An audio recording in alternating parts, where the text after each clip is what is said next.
Person-Environment Fit Aggregation, Part 1 of 2. Personality Psychology, Professor Michael Botwin, Department of Psychology, California State University, Fresno. In another video in this unit, we talked about the work of Walter Mischel and his critique of personality psychology. Well, during Mischel's time in the 1970s, there was a lot of sloppy work being done in personality psychology.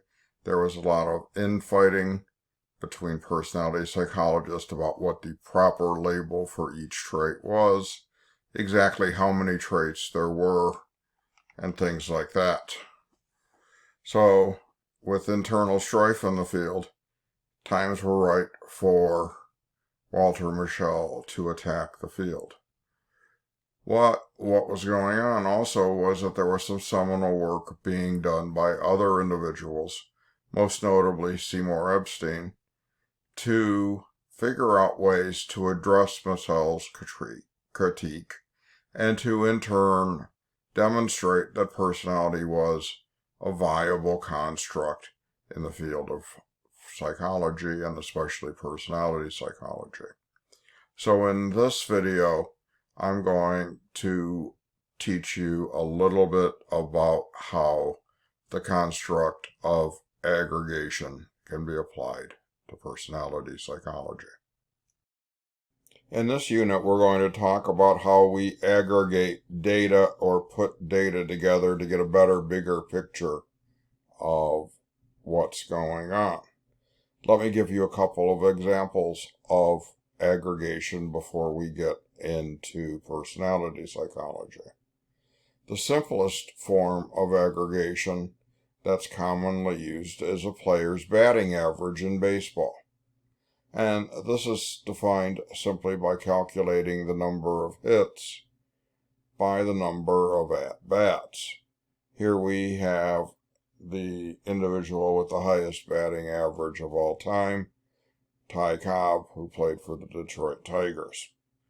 And even though he hasn't played since the late 1930s, he still holds the record as having the highest batting average. Another way of looking at aggregation is how you put things together by similarities. So here we have rocks, probably not your typical thing that you would see in a psychology lecture, but this comes from a gravel company website, and you can see that gravel comes in various sizes, and it's usually defined by the average size of the rock or the stone in the aggregate. And if you look at the bottom, there are two sets of aggregate, there are two types of aggregate. Very large rocks, if you look in the middle, you see very fine pebbles making up the gravel or aggregate. But aggregate basically in the rock world is used to describe a large number of stones that are all together, and they're all about roughly the same size. They have an average size. So let's apply this idea to personality psychology. First of all, we have to remember that personality psychologists are primarily concerned with how individuals generally behave across different situations and different times. If you think back to our previous lecture on Gordon Allport and traits, Allport also made the point that we are not robots. We don't behave exactly the same way to the same stimulus every single time. There's variation in that behavior.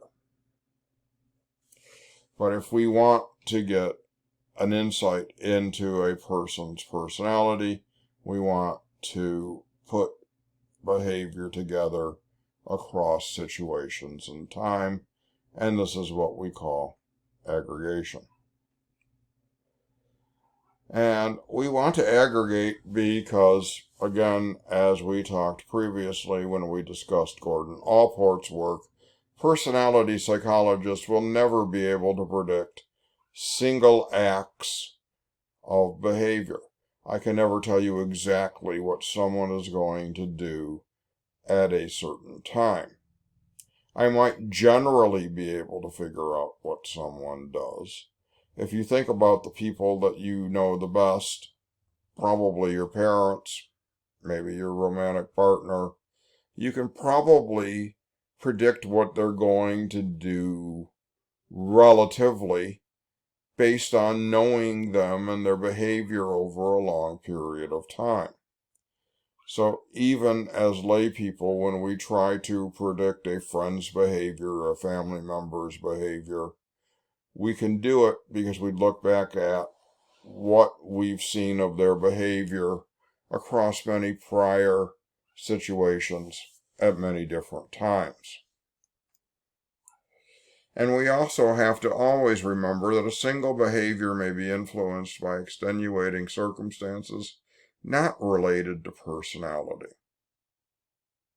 Have you ever had a bad day and almost bit somebody's head off because you were just having a super bad day and you might be a nice person most of the time, but that one time you were caught unawares and you snapped at someone? Doesn't mean you're a nasty person. No, it meant once you acted out of character.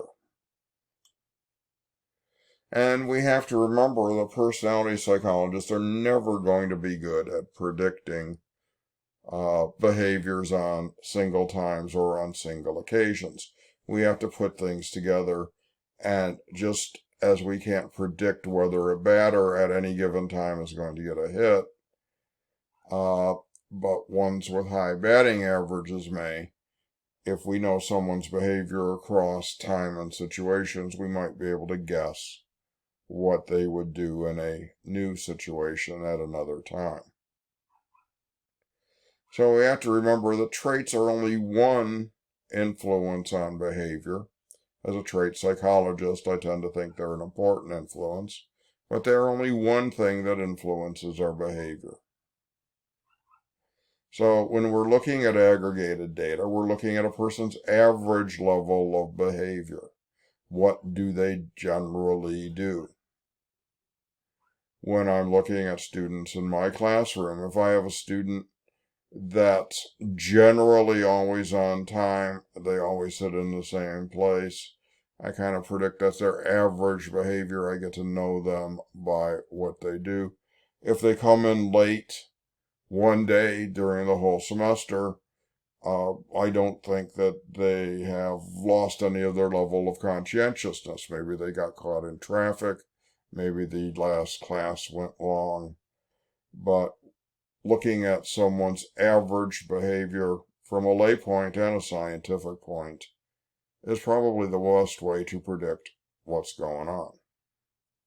And we have to remember that data can be aggregated across time or across situations or both.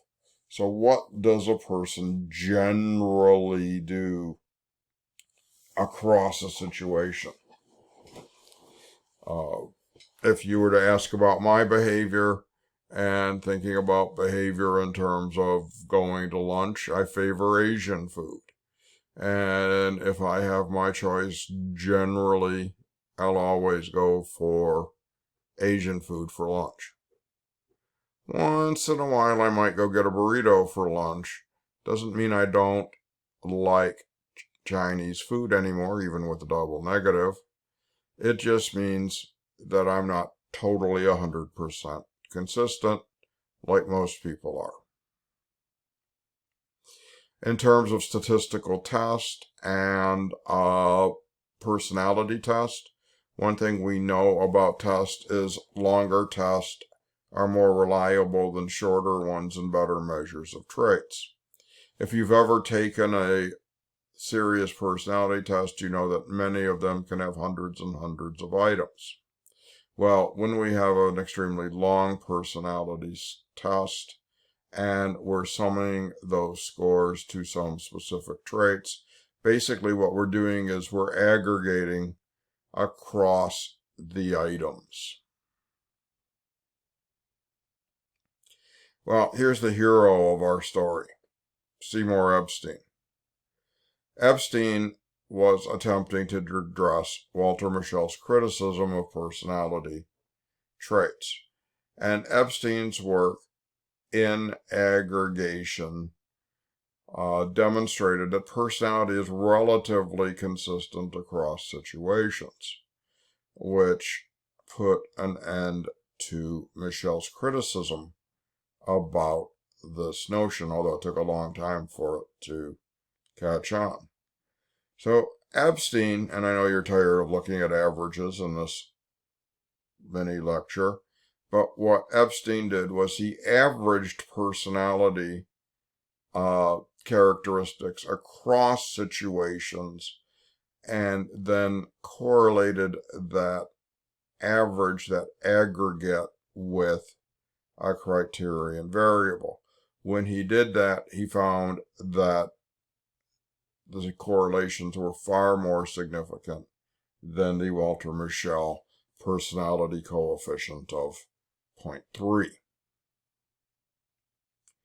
Jonathan Cheek, a personality psychologist at Wesleyan University, applied Epstein's notions of aggregation to give us this demonstration here.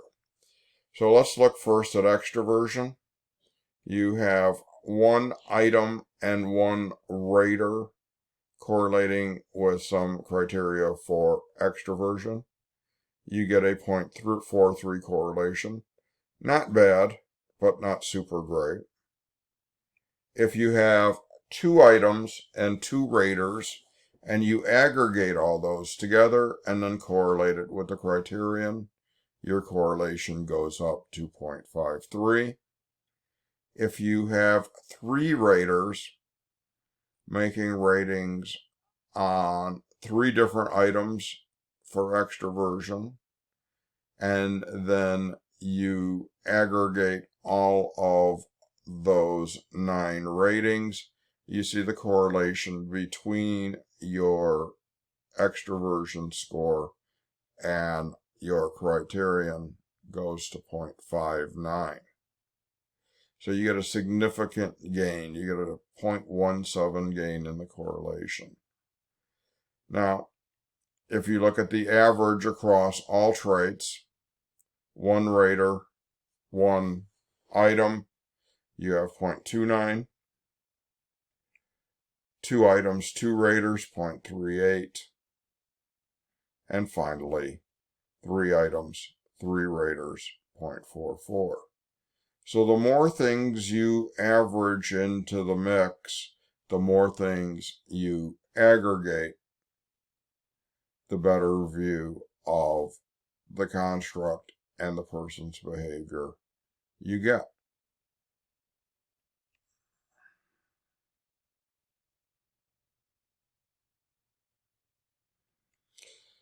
This is a We Have Couches video production. Copyright 2020, Professor Michael Botwin. All rights reserved. Bye now.